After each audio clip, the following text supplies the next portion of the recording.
नमस्कार दोस्तों, हमारी आज की कहानी है अविका का। एक मल्टीनेशनल कंपनी में काम करती थी। उसके पति भी दूसरी मल्टीनेशनल कंपनी में काम करते थे। बच्चे मनुश्री और तान्या अब कॉलेज में आ गए थे। दोनों बेटियां पढ़ने में बहुत होशियार थी। अविका ने घरेलू कार्यों की मदद के लिए एक बाई रख ली थी। उन लोगों को नोएडा आए हुए 15 साल हो गए थे।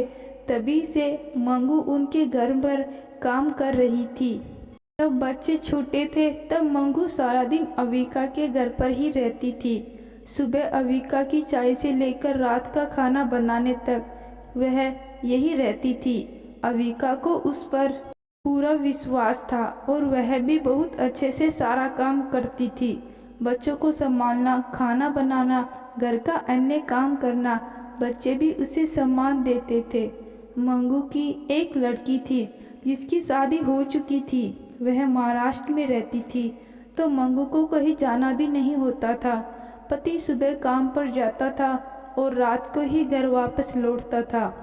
अविका के घर में वह परिवार के सदस्य की तरह रहती थी।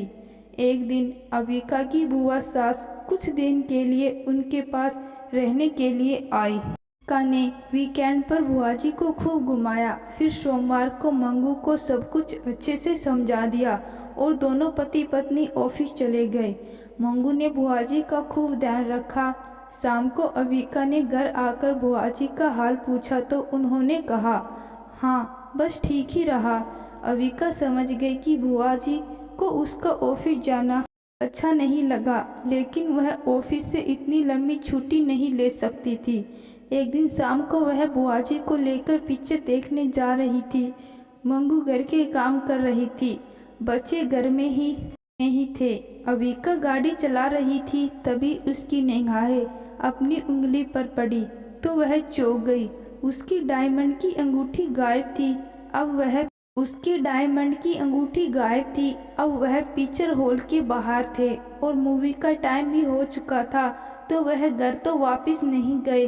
बुआजी ने तो बिना एक पल गवाए बस सीधा इल्जाम मंगू पर ही लगा दिया। कहने लगी, ही उसे सिर पर चढ़ा रखा है।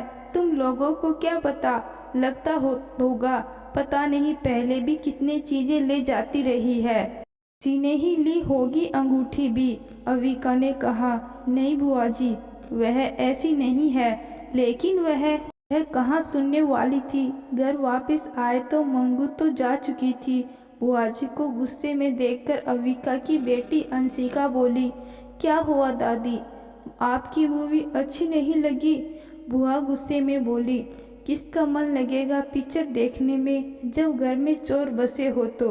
अंशिका को तभी याद आया और बोली, मम्मी आप कितनी टेंशन में रहती हो कि आपकी चीज़ें कहीं भी गिर जाती हैं। देखो ना, आपकी अंगूठी लिफ्ट के बाहर गिर गई थी। वो तो अच्छा हुआ मंगू आंटी नीचे किसी काम से जा रही थी तो उन्होंने देख ली और वह उठा लाई, नहीं तो किसी और के हाथ लग जाती तो मिलती भी नहीं। अविका का विश्वास जीत गया था और बुआजी का चेहरा देखने लायक था। तो दोस्तों, बिना किसी सोचे समझे किसी पर इल्ज़ाम नहीं लगाना चाहिए। आज की कहानी आपको कैसी लगी कमेंट बॉक्स में ज़रूर बताना। धन्यवाद।